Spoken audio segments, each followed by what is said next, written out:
So we got T-Bait, man. We got T-Bait 450. And this chapter was a really good chapter. This chapter was fun. I had really enjoyed reading this chapter, man. It was a lot of tension, you know, what was going to happen, who was going to die, what their mission was, and I really, really enjoyed this chapter. I guess I'm gonna just start at the beginning, right? So remember how we left off last chapter, where Aladari, I think that's how you say his name, Aladari, he ended up showing up, and we're just like, what the fuck? Where did he come from? Why is he there? Somebody chasing him? Who's trying to kill him or whatever? And you know, my thought was that maybe it was this fourth party who was going around killing the sovereigns, right? And so I was thinking like, okay, that's like the most likely scenario. But it doesn't seem to be the case now. It seems to be the case that Agrona might be killing these sovereigns, or he's doing something, man. Agrona is so mysterious. We don't know what the hell is going on with him. We don't know what he's doing, but Agrona is doing some shit. And I guess, so Aladari escaped. He escaped from, what is it, Sesklar, or where the fuck the place that Agrona always keeps everybody. I forget the name. It's not coming to me right now. But so he escaped and like ran away, and the wraith that was there, they wasn't there to actually fight him. They was there to do their original mission, and then Arthur foiled that, and I guess they was gonna retreat and go home or whatever the fuck. And then they sensed that Aladari was in the area bumbling around, or whatever, you know, as they say it. And they came there, and I guess they got some type of orders from Agrona, you know, because, you know, he can see through them. I don't know if that's like a everybody thing, or if it's just specific people. It's probably everybody. They like see through everybody. Like he can see through their eyes, and he probably told them like, oh yeah, you know, here's what I want you to do. So, I don't know though, because if he would have escaped, wouldn't Agrona would have been like, hey, change your plans, here's what I want you to do. Like, can they like communicate from long range or something? Do they get some sort of artifact that they can use to communicate with? I'm not really sure how it all works. I'm not even sure how you can see through them. If it's some spell or something, I don't even know. Man, it's so much stuff we don't know. But they were able to find out that Aladari was there. End up having their mission to be to take him back. I guess take him back alive. That was the plan.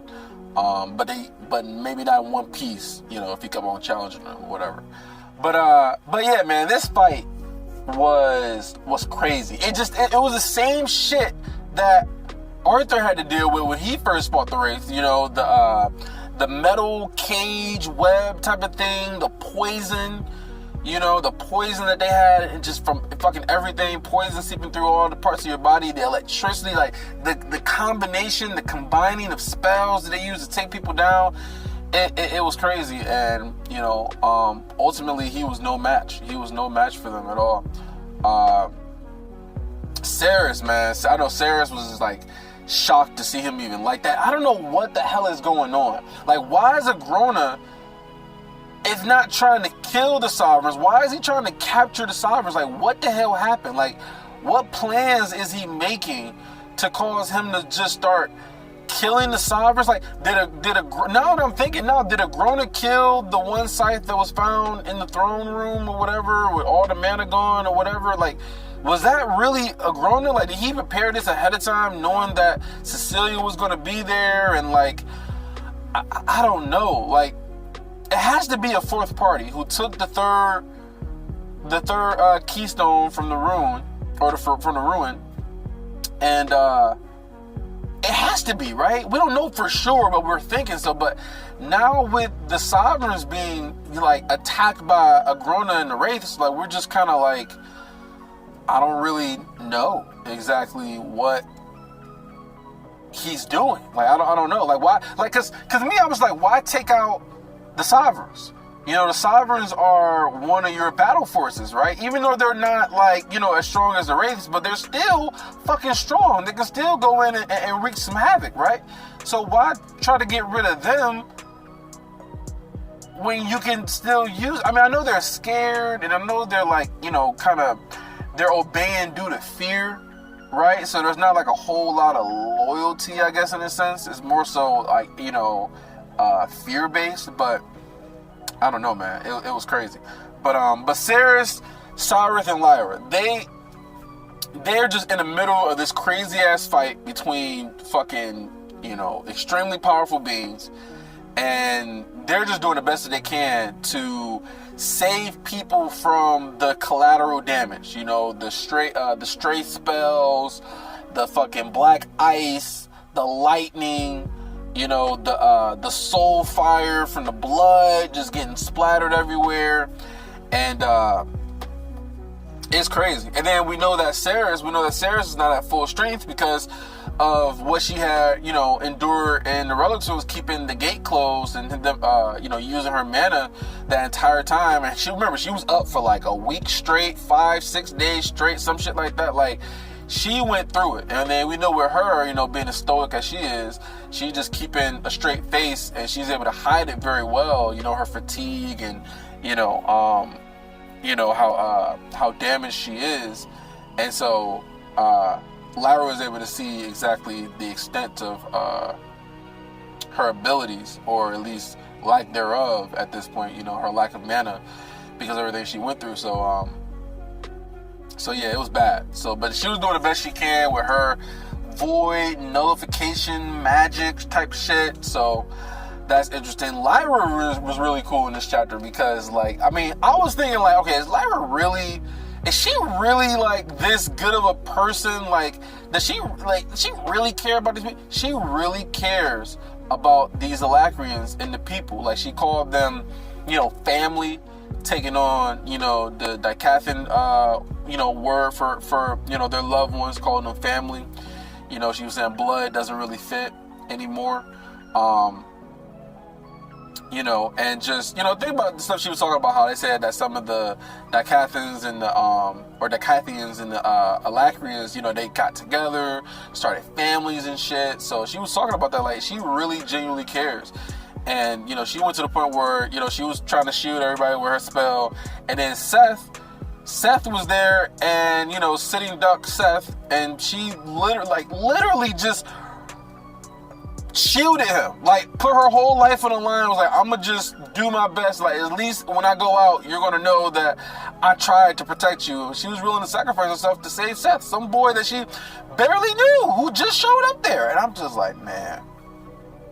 So yeah, so Lyra is she's legitimately a good person. She got the things that she did that she got to atone for, with the death of the Gladers and stuff, but what was it, Priscilla and the other father who had, I don't know if she killed them or, I don't really know how they died, who exactly was the one that did it. We know that she paraded their bodies, but we don't know if she was the one that actually killed them. But maybe she did, I'm not entirely sure. But yeah, Lyra is really, she's genuinely a good, caring person. She cares about the Alacrians, which is very interesting. And then Ceres cares because she was willing to risk her life to try to save as many people as possible. One of the things that what the hell is his name? Aladari has said was that Agrona thinks he's the only one who knows, but I've seen the shadows. I felt the rising surface tension of a bubble ready to burst.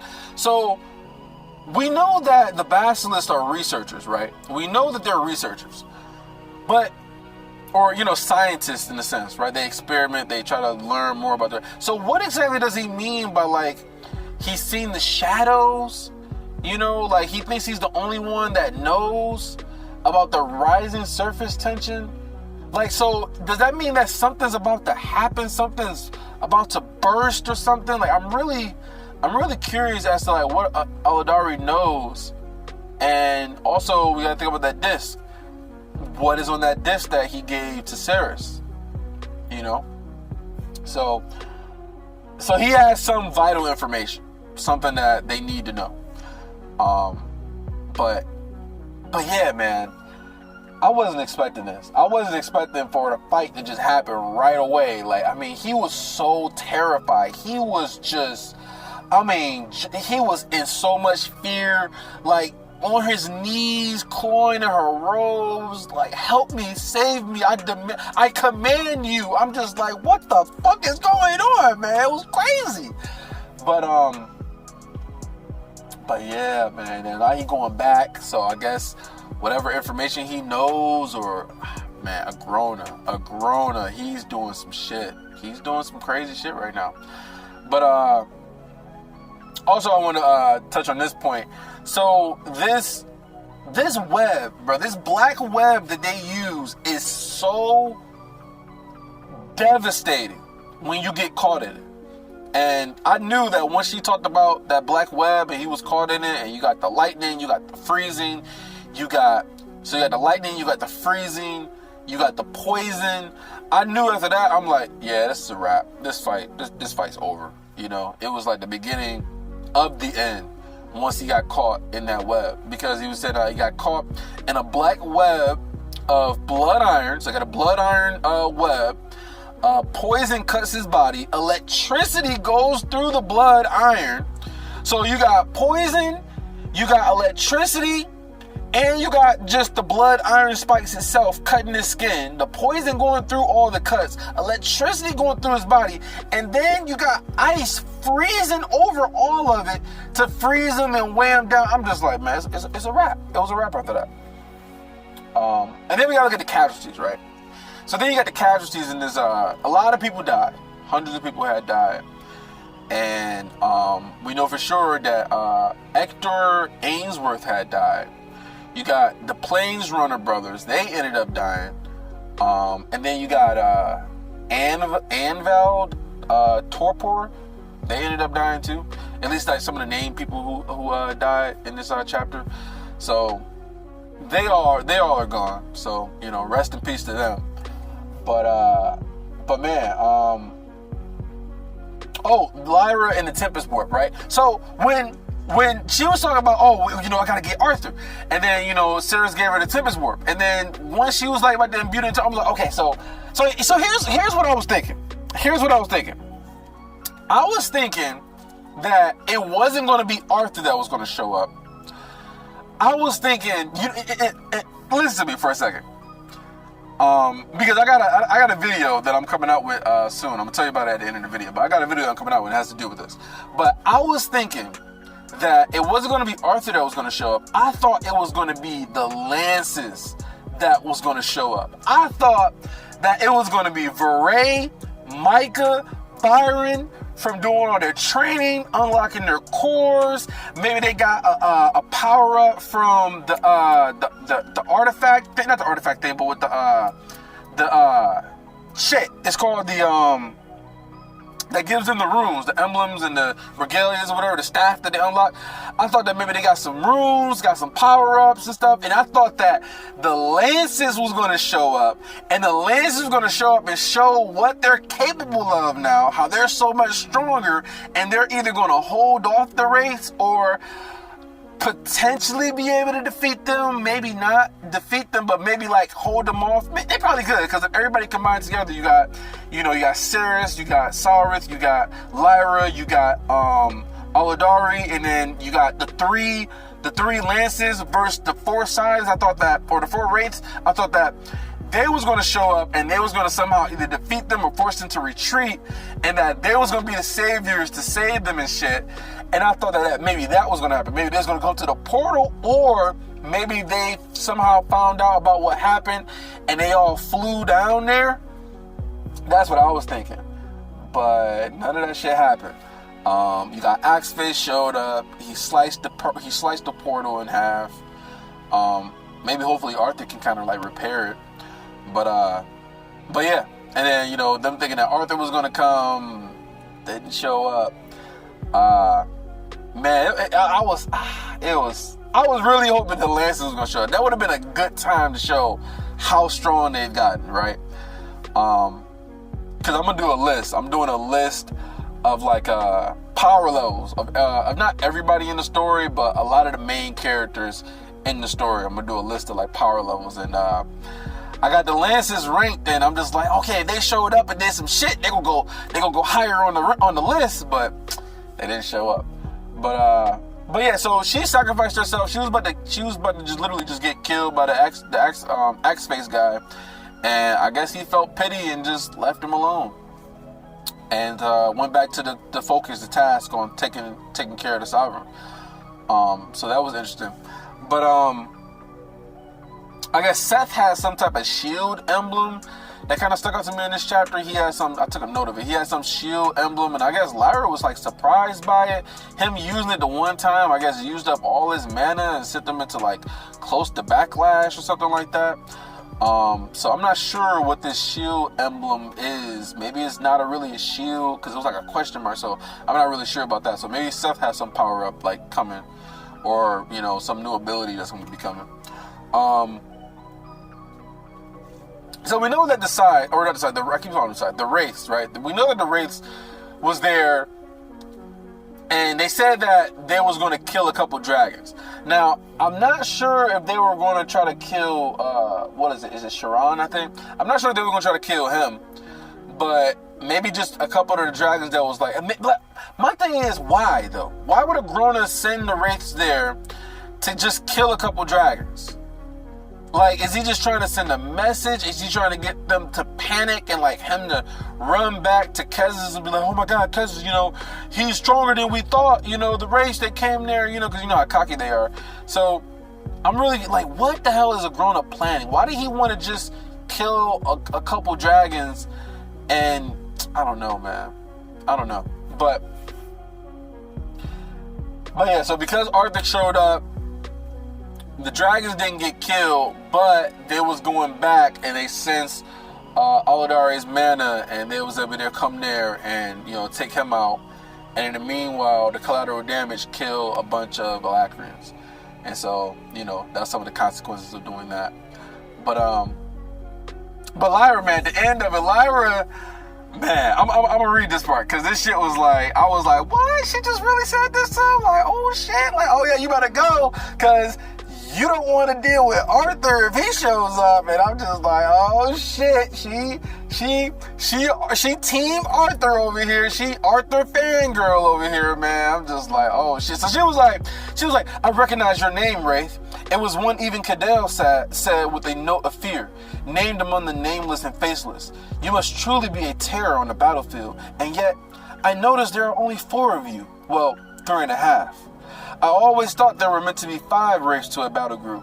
Can even you not defend your battle group against a god spell? I'm just like, oh shit, she talking her shit today. I'm just like, god damn. She's like, oh, she better be careful. Sarah's like, you better calm down. Like, you don't want to start fucking us up, bro.